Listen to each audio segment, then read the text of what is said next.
যদি আপনার মনে হয় যে দেয়ালে পিঠ ঠেকে গেছে, কেউ কিছু করতে পারছে না আপনার জন্য, আপনি পরিপূর্ণ ইয়াকিনের সাথে, দৃঢ় বিশ্বাসের সাথে এই 4টা আমল নিয়মিত করবেন।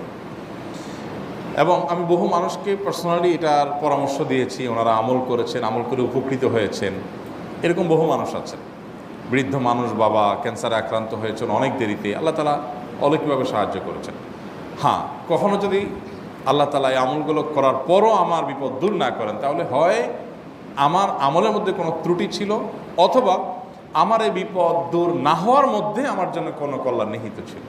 আল্লাহ তাআলা আমার দোয়া কবুল করে যে উপকার হতো তার চেয়ে বেটার কিছু হয়তো আমাকে দিবেন, এই ইয়াকিন একজন ইমানদারের থাকবে। সে 4টা আমলের 1 নম্বর হলো ইস্তেগফারের আমল। ইস্তেগফার, আপনি ফেসে গেছেন কোনো জায়গায়, কোনো উপায় পাচ্ছেন না, আপনি ইস্তেগফার করতে থাকেন। আস্তাগফিরুল্লাহ ওয়া আতুবু ইলাইহি, আস্তাগফিরুল্লাহ ওয়া আতুবু ইলাইহি, আস্তাগফিরুল্লাহ ওয়া আতুবু ইলাইহি, আস্তাগফিরুল্লাহ, আস্তাগফিরুল্লাহ, আস্তাগফিরুল্লাহাল্লাযী লা ইলাহা ইল্লা হুয়াল হাইয়ুল কাইয়্যুম ওয়া আতুবু ইলাইহি ওয়া লা হাওলা ওয়া লা কুওয়াতা ইল্লা বিল্লাহ। আল্লাহুম্মা আনতা রাব্বী লা ইলাহা ইল্লা আনতা খালাকতানি ওয়া আনা আবদুকা ওয়া আনা আলা আহদিকা ওয়া ওয়া'দিকা মাস্তাতা'তু আউযু বিকা মিন শাররি মা সানা'তু আবুউ লাকা বিনি'মাতিকা আলাইয়া ওয়া আবুউ লাকা বিযামবি ফাগফির লি ফাইন্নাহু লা ইয়াগফিরুয যুনুবা ইল্লা আনতা। সাইয়্যিদুল ইস্তিগফার। এভাবে যে কোনো ইস্তেগফার করতে থাকেন, আপনি বেশি বেশি করে আল্লাহর কাছে ইস্তেগফার, ক্ষমা প্রার্থনা করতে থাকেন, খুব বেশি। আপনার 2 ঠোঁটে অনবরত আপনি চাইতে থাকেন আল্লাহর কাছে ক্ষমা। এই ইস্তেগফার সম্পর্কে নবী করিম সাল্লাল্লাহু আলাইহি ওয়াসাল্লাম বলেছেন, মাল্লাজিমাল ইস্তেগফার, যে ব্যক্তি ইস্তেগফারকে আঁকড়ে ধরবে, আঁকড়ে ধরা মানে কি, এটা ছাড়বে না, সে পড়তেই থাকবে অনবরত।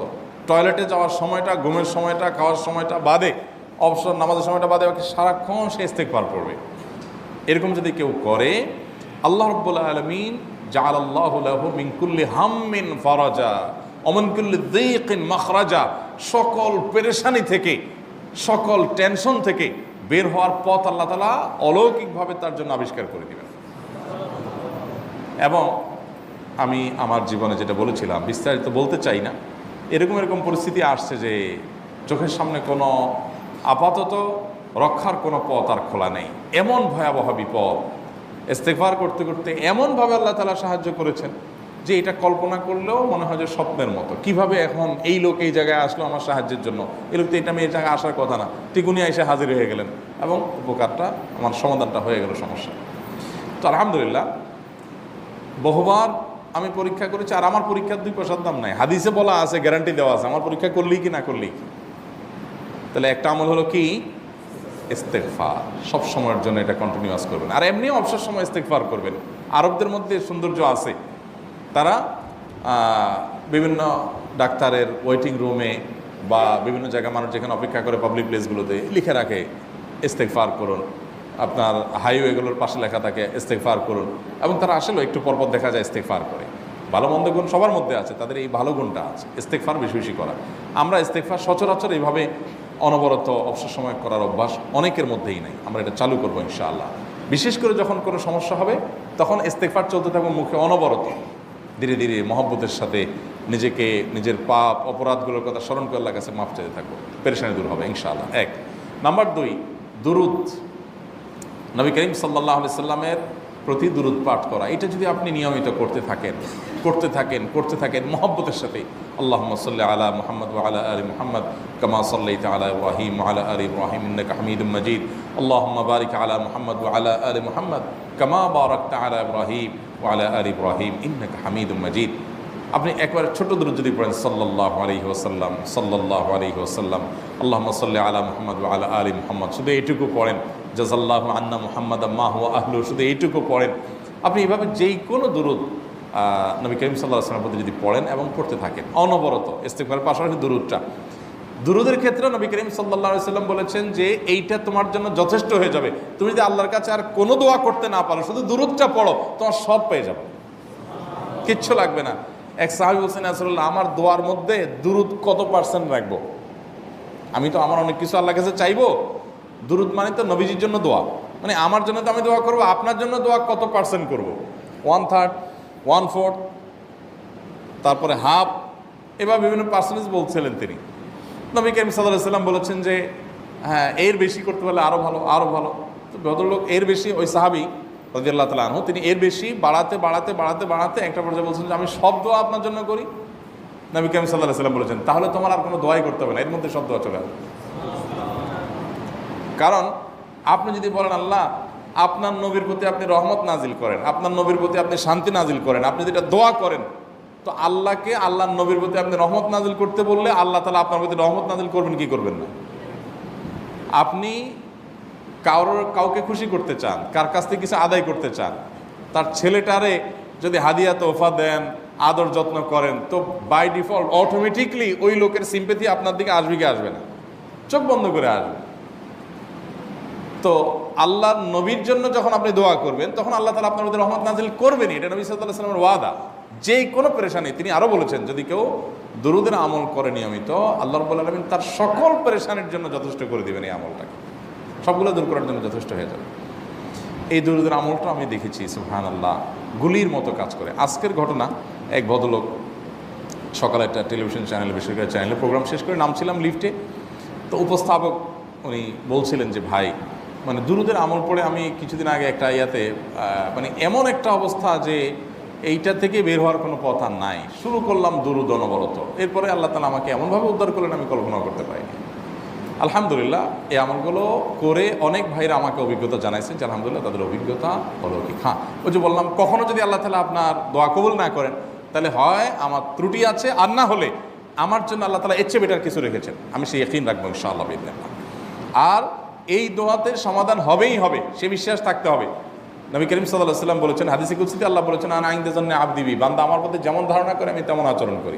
এখন আপনি যদি চিন্তা করেন করে দেখি হয় কি না, দেখি ট্রাই করি, তাহলে ওই আল্লাহ তাআলা বলবেন ঠিক আছে দেখতে থাক।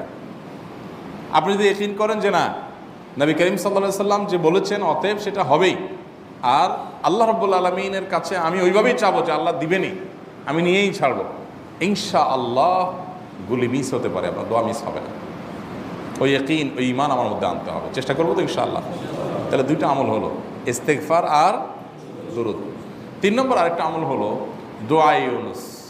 দোয়া ইউনুস, লা ইলাহা ইল্লা আন্ত সুবহানাক ইন্নী কুনতু মিনাজ জালিমিন। বেশি বেশি পড়তে থাকবেন, যখন বিপদে পড়বেন ইস্তেগফার আর দুরূদ পড়বেন সবচেয়ে বেশি, আর মাঝে মধ্যে দোয়া ইউনুস, লা ইলাহা ইল্লা আন্ত সুবহানাকা ইন্নী কুনতু মিনাজ জালিমিন।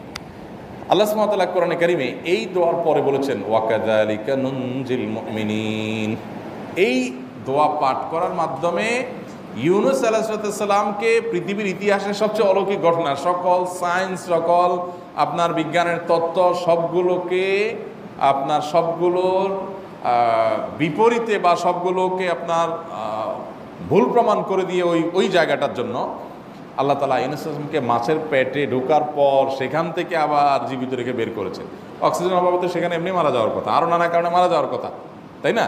কিন্তু আল্লাহ তাআলা তাকে রক্ষা করেছেন, কারণ উনি ওই বিপদে পড়ার পর থেকে এইটা পড়তেছিলেন, লা ইলাহা ইল্লা আনতা সুবহানাকা ইন্নী কুনতু মিনাজ জালিমিন। তো আল্লাহ তাআলা কোরআনে বলেছেন এটা ইউনুস, তার নবী ইউনুস আলাইহিস সালামকে আল্লাহ তাআলা এর মাধ্যমে রক্ষা করেছেন, সেটা তার জন্য খাস না, এটা তার জন্য স্পেশাল না, বরং আল্লাহ বলেছেন ওয়াকাযালিকা নুনজিল মুমিনিন, এটা দিয়ে আমি তাকে রক্ষা করেছি, একইভাবে ঈমানদারদেরকেও এইটার মাধ্যমে রক্ষা করব। এটা বড় অস্ত্র পেয়ে গেলাম। দোয়া ইউনুস বেশি বেশি পড়বো ইনশাআল্লাহ, লা ইলাহা ইল্লা আনতা সুবহানাকা ইন্নী। আমার দেশে আবার দেখা যায় বিপদ হয়ে গেলে তখন হুজুর ভাড়া করে যে ভাই আপনারা সবাই মিলে এটা 1 লাখ বার পড়ে দেন, 1.25 লাখ বার পড়ে দেন, টাকা দিমো আপনারা পড়ে দেন। আপনারটা আপনি পড়বেন ভাই, হুজুরদের কাছে দোয়া চান সমস্যা নাই, আর হুজুরদেরকে খাটায়া টাকা দিবেন কেন, এমনি টাকা দিবেন না দিয়া। আর এই দোয়া নিজে নিজে করতে থাকবেন। ইউনুস আলাইহিস সালাম ওই সময় কি লোক ঠিক করছিলেন যে ভাই আপনারা সবাই দোয়া ইউনুস পড়েন, আমি গেলাম, আমি মাছের পেটে গেলাম, আপনারা বসেন সবাই দোয়া ইউনুস পড়া ধরেন, করছেন উনি, ওনারটা উনি করছেন, তো আপনারটা আপনি শুরু করবেন দোয়া ইউনুস না।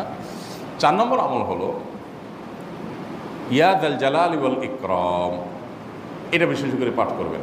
নবী করিম সাল্লাল্লাহু আলাইহি ওয়াসাল্লাম বলেছেন আলিজু বিয়া যাল জালালি ওয়াল ইকরাম, ইয়া যাল জালালি ওয়াল ইকরাম এইটাকে তোমরা আঁকড়ে ধরবে।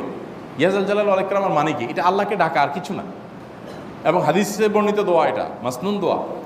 ইয়া যাল জালালি ওয়াল ইকরাম মানে হে মহা ক্ষমতার অধিকারী, প্রতাপশালী এবং সম্মানের মালিক, এটা বলার মানে হলো আল্লাহর কাছে নিবেদন করা, যেহেতু আপনার প্রতাপ আছে, আপনার জালাল আছে, আপনার বড়ত্ব আছে, হে বড়ত্বের অধিকারী এবং হে সম্মানের অধিকারী, আপনার যেহেতু আল্লাহ তাআলা এটা, আপনার যদি এটা আছে, অতএব হে আল্লাহ আপনি আমাকে এটা দান করুন, আপনার সেখান থেকে আমার প্রতি রহম করুন, আপনার সেখান থেকে আমাকে, আপনার বড়ত্ব থেকে আমাকে আপনি হেফাজত করুন, আপনার একরাম থেকে আমাকে আপনি, তা দিয়ে আপনি আমাকে রহম করুন। তো সেই দোয়া আল্লাহ তাআলার কাছে নিবেদন করতে পারি, ইয়াদাল জালালি ওয়াল ইকরাম। এর পাশাপাশি তাহাজ্জুদের নামাজ এবং যে কোনো নফল নামাজ, কারণ নবী সাল্লাল্লাহু আলাইহি সাল্লাম ইজা হাজাবাহু আমরুন সাল্লা, নবীজি সাল্লাল্লাহু আলাইহি সাল্লামের কোনো পেরেশানি শুরু হলে আগে ওযু করে 2 রাকাত নামাজ পড়তেন, ওযু করে 2 রাকাত নামাজ পড়তেন। আমাদের যখন পেটে ব্যথা শুরু হয় আগে কার কথা মনে পড়ে? ডাক্তারের কথা মনে পড়ে।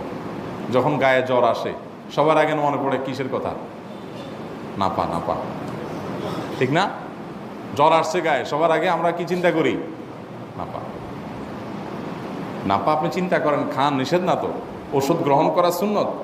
নবী সাল্লাল্লাহু আলাইহি সাল্লাম নির্দেশ করেছেন ওষুধ সেবন করতে, আপনি করেন, ভালো কথা। কিন্তু ইমানদার সব কিছুর আগে ব্যথা আসছে, তাহলে ব্যথার জন্য একটা ওষুধ দোয়া শিখেছেন, দোয়াটা আগে করবে, পাশাপাশি ওইটা করবে। এলো ইমানদারের কাজ। আমরা আজকাল ইমান থেকে অনেক দূরে সরে গেছি। আল্লাহ আমাদের সেই ইয়াকিন দান করুন। তাহাজ্জুদের সময় দোয়া, অনেক বেশি দোয়া কবুল হয়। তাহলে 4টা আমল ইনশাআল্লাহ আপনাকে এই ভয়াবহ বিপদ থেকে উদ্ধার করার জন্য সাহায্য করবে ইনশাআল্লাহ। সে ইয়াকিন নিয়ে করবেন। সেই সাথে as-সাদাকা তারদুল বালা, দান সাদাকা করা, অন্যান্য যে আমলগুলো আছে টুকটাক সেগুলোর সাথে সাথে চালানো। বাকি এই 4টাকে বেসিক্যালি একটু জোরভাবে করতে থাকা। আস-সুন্নাহ ফাউন্ডেশন, উম্মার স্বার্থে সুন্নাহর সাথে।